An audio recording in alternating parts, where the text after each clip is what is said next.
নিকলি হাওর বাংলাদেশের সবথেকে সুন্দর এবং আকর্ষণীয় হাওর হচ্ছে এই নিকলি হাওর। এই নিকলি হাওরে আপনারা কিভাবে আসবেন, কত টাকা খরচ হবে এবং কি কি দেখতে পারবেন সবকিছু থাকছে আজকের ভিডিওতে। এই নিকলি হাওরের সৌন্দর্যের কথা যদি আপনাদেরকে বলতে চাই, যদি আপনি স্বচক্ষে না দেখেন তাহলে কিন্তু এর সৌন্দর্যটা বলে বোঝানো সম্ভব না। তাই যারা ভ্রমণ পিয়াসু রয়েছেন তারা অবশ্যই সময় করে আপনারা চলে আসবেন নিকলি হাওরে ঘোরার জন্য। চলুন আমরা ভিডিও শুরু করি। তো সর্বপ্রথম এখান থেকে আমরা যেহেতু মাওনা থেকে যাব, আমরা বাইক ট্যুর দিচ্ছি, আমরা 5টা মোটরসাইকেল যাচ্ছি একসাথে। তো এখান থেকে আমরা চলে আসলাম বর্মা ব্রিজে। বর্মা ব্রিজ হয়ে এদিক দিয়ে আমরা কটিয়াদি হয়ে তারপর এখান থেকে আমাদের কিন্তু যেতে হবে। তো আমরা কিন্তু রওনা করে দিয়েছি। তো দেখতে পাচ্ছেন যে শীতলক্ষার উপরে এই ব্রিজটা, এই ব্রিজটাও কিন্তু অনেক সুন্দর। তো এই ব্রিজ দিয়ে আমরা পার হচ্ছি। আমাদের এখান থেকে নিকলি হাওরের দূরত্ব 65 থেকে 70 কিলোমিটার। তাই আমরা সকাল সকাল বের হয়ে গেলাম সবাই। তো আপনারা যারা ঢাকা বা ঢাকার বাহির থেকে আসতে চান তারা কিন্তু অবশ্যই আপনাদেরকে সকাল সকাল বের হতে হবে, আর না হয় কিন্তু সবকিছু কভারেজ করে ফেলতে পারবেন না। আর আপনারা যদি ঢাকার বাহির থেকে বা ঢাকা থেকে আসতে চান তাহলে অবশ্যই, যদি বাসে করে আসতে চান অবশ্যই কিশোরগঞ্জ সদর বা কটিয়াদি আপনাদেরকে নামতে হবে। আর যদি ট্রেনে করে আসেন তাহলে কিন্তু গজিহাটা বাজার বা গজিহাট স্টেশনে আপনাদেরকে নামতে হবে। তারপরে এখান থেকে অটো বা সিএনজি করে কিন্তু আপনারা নিকলি বেরিবাদে চলে আসতে পারবেন। আর নিকলি বেরিবাদে আসার সময় এখান থেকে যদি আপনারা মোটরসাইকেল নিয়ে আসেন, সেক্ষেত্রে যদি আপনারা গুগল ম্যাপসে সার্চ করেন যে নিকলি হাওর, তাহলে কিন্তু আপনাকে এই প্লেসটার মধ্যে নিয়ে আসবে। এই প্লেসটাও কিন্তু অসম্ভব সুন্দর। অবশ্যই আপনারা নিকলি বেরিবাদে চলে যাবেন। তো যদি আপনারা এখানে আসতে চান অবশ্যই আপনাদেরকে নিকলি হাওর লিখে সার্চ করতে হবে গুগল ম্যাপসে, তারপরে কিন্তু আপনাকে এখানে নিয়ে আসবে। তো এইখানে কিন্তু আসলে সৌন্দর্যটা অন্যরকম। তো আপনারা এখান থেকে ঘুরে তারপর কিন্তু আপনারা চলে যাবেন নিকলি বেরিবাদে। আর নিকলি বেরিবাদে যাওয়ার আগে কিন্তু একটা হিডেন প্লেস রয়েছে, যেই প্লেসটা কিন্তু আপনারা এখানে যারা স্থানীয় রয়েছেন বা এখানে যারা অনেকবার এসেছেন তারা কিন্তু সেই হিডেন প্লেসটা সম্পর্কে জানেন, আর বাকিরা কিন্তু এই হিডেন প্লেসটা সম্পর্কে জানবেন না। এই ভিডিওটা ফার্স্ট টু লাস্ট যদি আপনি দেখেন তাহলে এই হিডেন প্লেসটা সম্পর্কে আমি আপনাদেরকে বলে দেওয়ার চেষ্টা করব। আপনারা কিন্তু সেখানে গিয়ে ফটো সেশন করতে পারবেন। এটা সৌন্দর্য দেখে কিন্তু আপনি নিজেই মুগ্ধ হয়ে যাবেন। তো আমাদের এই ভিডিওটা একটু বড় হতে পারে, কেননা হচ্ছে আমরা এখান থেকে মিঠামইন যাব, মিঠামইন থেকে অষ্টগ্রাম, অষ্টগ্রাম থেকে মোটামুটি নিকলি হাওরে আসলে আপনারা যা যা দেখতে পারবেন সবকিছু দেখিয়ে দেওয়ার চেষ্টা করব একটা ভিডিওর মাধ্যমে।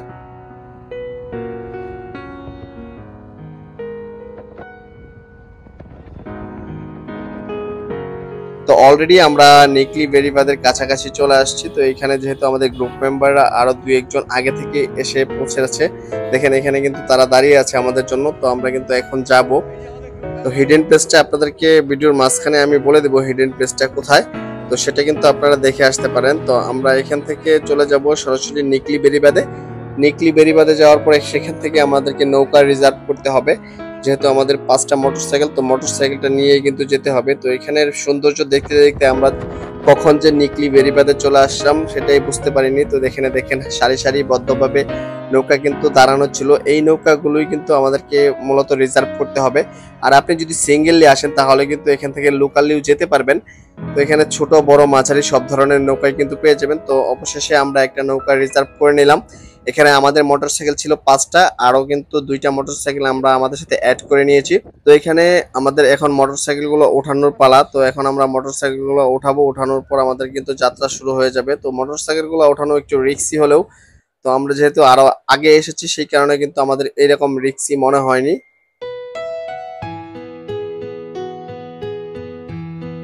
এই পর্যায়ে যদি আপনাদেরকে নৌকার ভাড়ার কথা বলি, সেক্ষেত্রে এখানে ছোট বড় মাঝারি সব ধরনের নৌকা কিন্তু পেয়ে যাবেন।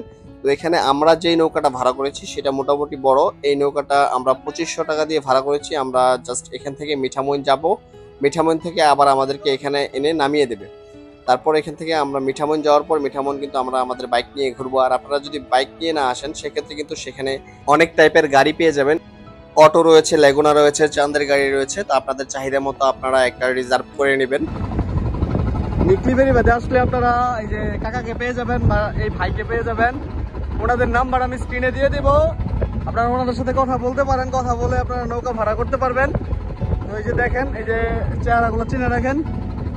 তো ওনারা আসলে অনেক ভালো মানুষ। তো এইখান থেকে কথা বলে নেবেন। আরো অনেক ছোট বড় নৌকা আছে, আপনাদের পছন্দ মতো নৌকা নিয়ে নেবেন। তো স্ক্রিনে আমি নাম্বার দিয়ে দিব ওনাদের। এখানে মূলত ওনাদের প্রমোট করে না, ওনারা হচ্ছে অনেক ভালো মনের মানুষ, সেই কারণে কিন্তু ওনাদের নাম্বারটা আমি স্ক্রিনে দিয়ে দিয়েছি। তো এখান থেকে আপনারা ওনাদের সাথে যোগাযোগ করতে পারেন। আর যদি আপনাদের আগে থেকে কোনো প্ল্যান থাকে, সেক্ষেত্রে আপনাদের যদি বড় নৌকা রিজার্ভ করতে হয় সেক্ষেত্রে ওনার সাথে কথা বলতে পারেন। শুধুমাত্র ছুটির দিন ছাড়া অন্যান্য যেই দিনগুলো রয়েছে সেই দিনগুলোতে মোটামুটি ভাড়া একই রকম থাকে। যদি ছুটির দিন থাকে বা স্পেশাল কোনো ওকেশন থাকে বা সরকারি ছুটি থাকে এইরকম দিনে বা কোনো স্পেশাল দিন থাকে, সেই দিন কিন্তু ভাড়ার পরিমাণটা একটু বাড়তে পারে, আপ ডাউন করে ফেলতে পারে। কেননা হচ্ছে যে এখানে 2500 থেকে 3000 টাকা ভাড়া থাকে, সেখানে কিন্তু 5 থেকে 10,000 টাকা পর্যন্ত কিন্তু ভাড়া উঠে থাকে। কেননা হচ্ছে যখন যাত্রীর চাপ বেশি থাকে তখন কিন্তু তাদের চাহিদা বেড়ে যায়, সেক্ষেত্রে কিন্তু ভাড়াটা একটু বেশি লাগে। তাই আপনারা চেষ্টা করবেন ছুটির দিন বাদ দিয়ে আসার জন্য, বা শুক্রবার বাদ দিয়ে যদি আসেন তাহলে কিন্তু তুলনামূলক ভাড়াটা একটু কম পড়বে।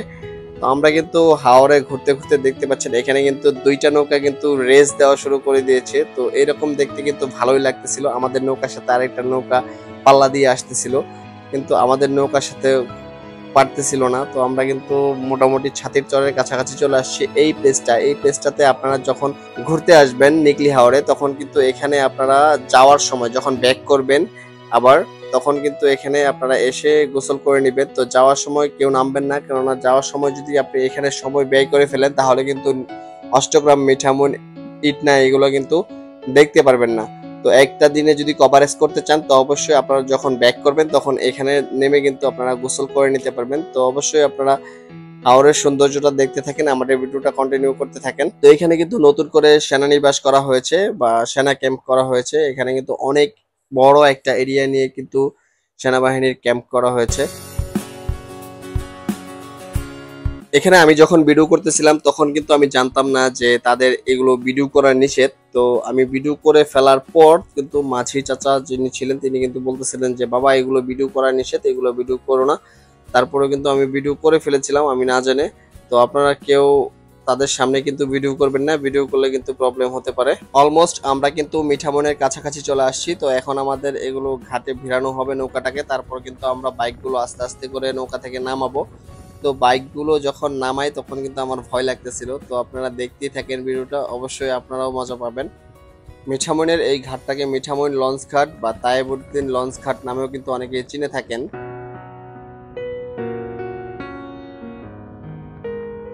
আপনারা যখন মিঠামইন ঘাটে এসে নামবেন ঠিক তার পাশেই কিন্তু হাওর রিসোর্ট মিঠামইন রয়েছে। এর পাশেই কিন্তু রয়েছে আমাদের সাবেক রাষ্ট্রপতি স্যার আব্দুল হামিদ স্যারের বাসা। তো ওনার বাসায় কিন্তু মূলত এখন চলে আসলাম। এখন আমরা স্যার আব্দুল হামিদ স্যারের বাসাটা দেখবো। বাসাটা দেখার পর আমরা চলে যাব 0 পয়েন্ট মিঠামইন। তো হামিদ স্যারের বাসার কিন্তু ঠিক পাশেই কিন্তু সার্কিট হাউসের কাজ চলতেছে, মোটামুটি কমপ্লিট সার্কিট হাউসের কাজ। তো সেটা আপনাদেরকে দেখাবো না। তো আমরা চলে যাব সরাসরি মিঠামইন 0 পয়েন্ট যেটা রয়েছে, মিঠামইন 0 পয়েন্ট, যেখান থেকে আমরা অষ্টগ্রাম এবং ইটনা যেতে পারবো। তো ফাইনালি আমরা চলে আসলাম আমাদের মিঠামইন 0 পয়েন্ট। তো এখান থেকে আমরা এই পাশে যে রুটটা দেখতে পাচ্ছেন এটা কিন্তু ইটনা চলে গেছে, আর এই পাশে যেটা দেখতে পাচ্ছেন এটা কিন্তু অষ্টগ্রাম চলে গেছে। তো আমরা এখন চলে যাব অষ্টগ্রাম, যেহেতু ইটনাতে দেখার মতো আমি যতবার গিয়েছি ইটনাতে দেখার মতো কিছুই নাই, শুধুমাত্র এইরকম রাস্তার সাইড দিয়ে পানি। তো ইটনাতে দেখার মতো আমি কিছুই পাই না, সেই কারণে আমরা এখন চলে যাব অষ্টগ্রাম। তো অষ্টগ্রামের যে রাস্তাটা রয়েছে এই রাস্তাটা দেখেন আলপনা কিন্তু গত বছর করা হয়েছিল, এই বছরে দেখেন আলপনা কত সুন্দর রয়েছে। তো রাস্তা এবং আকাশ আর পানি সবগুলো মিলিয়ে অসম্ভব সুন্দর একটা প্লেস, অসম্ভব সুন্দর একটা পরিবেশ তৈরি হয়েছে। তো আমার কিন্তু দেখতে ভালোই লাগতেছিল।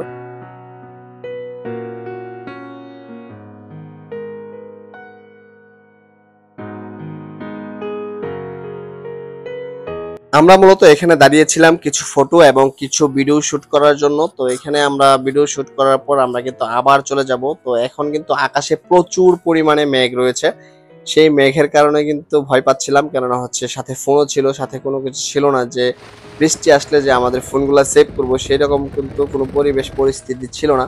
তো এই পাশে দেখেন এই সাঁকোগুলা কিন্তু আগে ছিল না, তো মানুষ কিন্তু আগে নৌকা দিয়ে চলাচল করা লাগতো, এখন কিন্তু। তো এখানে যে বাড়িগুলো দেখতে পাচ্ছেন, তো এই বাড়িগুলো মনে হচ্ছে এক একটা স্বপ্নের বাড়ি, মনে হচ্ছে চারপাশে পানি, মাঝখানে কিন্তু বাসা।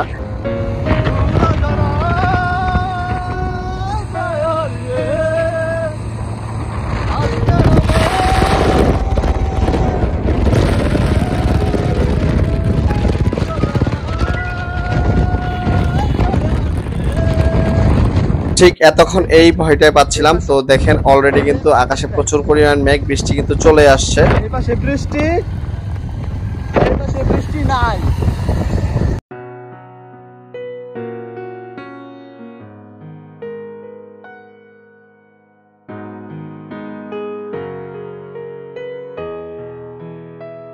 অলমোস্ট আমরা অষ্টগ্রাম চলে আসছি। তো এখন আপনাদেরকে অষ্টগ্রামের যেই ভিউটা রয়েছে সেই ভিউটা দেখানোর চেষ্টা করব। এর আগে কিন্তু আমি অষ্টগ্রাম মিঠামইন নিয়ে ভিডিও তৈরি করেছিলাম, তখন কিন্তু হাওরে পানি ছিল না, তখন কিন্তু পানি শূন্য হাওর আপনাদেরকে দেখিয়েছি। তো এখন কিন্তু পানির সময় চলে আসলাম। তো অলরেডি দেখতে পাচ্ছেন এখানে কিন্তু একটা বড় একটা জাহাজ আকৃতির করে করা হয়েছে। অষ্টগ্রামের সৌন্দর্য কিন্তু এইটাই। তো অষ্টগ্রামে আগে কিন্তু এই জাহাজের ঠিক পিছনে কিন্তু ছিল আই লাভ অষ্টগ্রাম লেখা ছিল। জাস্ট আমি ভাবছিলাম যে এই লেখাটা হয়তো বা পাবো, তো এখন এসে কিন্তু সম্পূর্ণ হতাশ হয়ে গেলাম। কেননা হচ্ছে আই লাভ অষ্টগ্রাম যে লেখাটা ছিল সেই লেখাটা কিন্তু এখন আর নেই। এটা ভেঙে ফেলা হয়েছে না ভেঙে গেছে সেটা বলতে পারতেছি না, কিন্তু এসে যখন দেখলাম যে আই লাভ অষ্টগ্রাম এই লেখাটা নাই, তখন কিন্তু আমারই খারাপ লাগতেছিল। কেননা হচ্ছে এই লেখাটার মধ্যে ছবি তোলার জন্য অনেকেই কিন্তু এসে থাকেন। কেননা হচ্ছে আগের যে ভিডিওগুলো রয়েছে সেই ভিডিওগুলোতে কিন্তু এই লেখাটা ছিল। এইরকম কিন্তু অনেকেরই স্বপ্ন ছিল বা অনেকের শখ ছিল যে এই লেখাটার সাথে ছবি তুলবে। আর এটার যে হাতের যেই ডান পাশটা দেখতে পাচ্ছেন, এই যে রাস্তা দেখতে পাচ্ছেন, এটা কিন্তু বাজিতপুর চলে গেছে। তো আমরা কিন্তু এর আগে বাজিতপুরের ভিডিও আপনাদেরকে দেখিয়েছি। বাজিতপুরের বিপরীত পাশে যেই রাস্তাটা রয়েছে সেই রাস্তাটা হচ্ছে বউবাজারের রাস্তা। বউবাজারের রাস্তার ওই পাশে একটা বড় একটা ব্রিজ রয়েছে। এখন আমরা যে ব্রিজটার উপরে আছি মূলত এটাই হচ্ছে সেই বড় ব্রিজটা। এই ব্রিজটা কিন্তু অনেক সুন্দর। এটা কিন্তু অষ্টগ্রাম থানার থেকে একটু সামনে।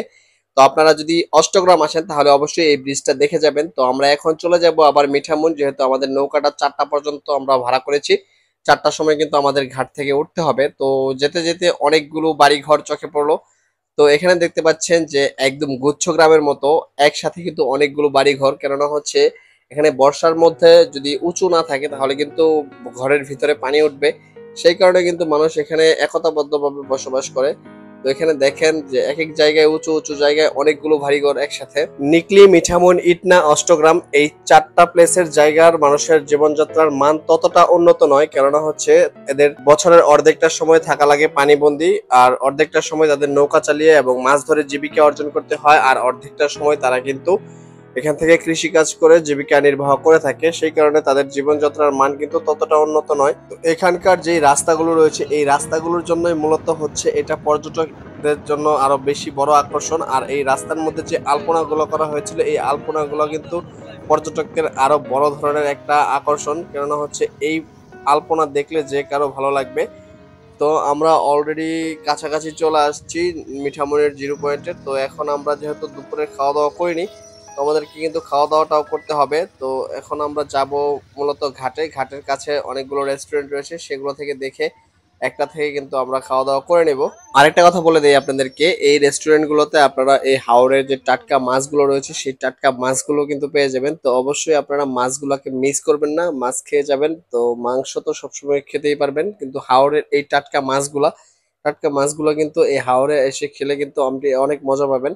যেহেতু বিকাল 4টা বেজে গেছে সেই কারণে কিন্তু আমরা সবগুলো আইটেম পাইনি। তো এখান থেকে আমরা বোয়াল মাছ নিয়েছিলাম, বোয়াল মাছ নিয়ে কিন্তু সবাই খাওয়া দাওয়া করেছি। তো মাছগুলো অনেক টেস্টি ছিল। তবে মিঠামইনে খাবারের মানের তুলনায় খাবারের দাম কিন্তু অনেক বেশি। তো এখান থেকে আমরা খাওয়া দাওয়া করার পর আমরা এখান থেকে নৌকার মধ্যে আমাদের গাড়িগুলো উঠিয়ে তারপর কিন্তু আমরা চলে যাব। মিঠামইন থেকে নিকলি হাওর যাওয়ার সময় আমরা ছাতির চর নামবো। ছাতির চর নেমে আমরা এখানে কতক্ষণ গোসল করব। তো যেহেতু 4টা প্লাস বেজে গেছে, তো আমাদের যেতে যেতে অলমোস্ট 4:30 পরে 5টা বেজে যাবে। তো সন্ধ্যা হয় যেহেতু 7টায়, তো আমাদের যেতে কিন্তু সময় লাগবে 1 ঘন্টা, কিন্তু আসার সময় আমাদেরকে 1 ঘন্টায় 20 মিনিট বা 30 মিনিটের মতো লেগেছে। তো এখন আমরা এখানে নেমে পড়বো। তো আপনারা দেখতে থাকুন। ছাতির চরে আসলে আপনার মন ভালো হতে বাধ্য। কেননা হচ্ছে এটার যেই গাছগুলো রয়েছে এই গাছগুলো কিন্তু পানিতে অর্ধেকটা ডুবন্ত অবস্থায় থাকে। এখন যেহেতু পানি কম, এরপরেও কিন্তু আমরা শৈশবে হারিয়ে গিয়েছিলাম। তো আমরা কিন্তু অনেক মজা করলাম বন্ধু বান্ধব সবাই মিলে। এখানে অনলি 20 মিনিট সময় দিয়েছি আমরা। তো আমরা এখন চলে যাব। আমি আপনাদেরকে বলেছিলাম যে আমি ভিডিওর শেষে বলে দিব একটা হিডেন প্লেস সম্পর্কে। তো একটা হিডেন প্লেস রয়েছে, যে হিডেন প্লেসটা এখানে স্থানীয় যারা রয়েছেন তারা আর যারা বেশিরভাগ এসেছেন তারা কিন্তু জানেন। সেই হিডেন প্লেসটা হচ্ছে নেকলি বেড়িবাঁধ থেকে একটু সামনের দিকে, 1 থেকে 1.5 কিলোমিটার সামনের দিকে। বেড়িবাঁধে ঢোকার একটু আগেই দেখতে পাবেন এখানে একটা ডুবন্ত রাস্তা রয়েছে, যেই রাস্তার মাঝখান দিয়ে আপনি বাইক চালিয়ে যেতে পারবেন। সেই সময় কিন্তু অনেক ভালো লাগবে, অনেক স্রোত এই রাস্তার মাঝখানে। তো এই জায়গাটা কিন্তু অনেক সুন্দর। এখানে আপনারা অবশ্যই 1 থেকে 1.5 ঘন্টা সময় কাটাতে পারবেন। কোন দিক দিয়ে সময় কাটিয়েছেন সেটা কিন্তু আপনি নিজে থেকেও বুঝতে পারবেন না।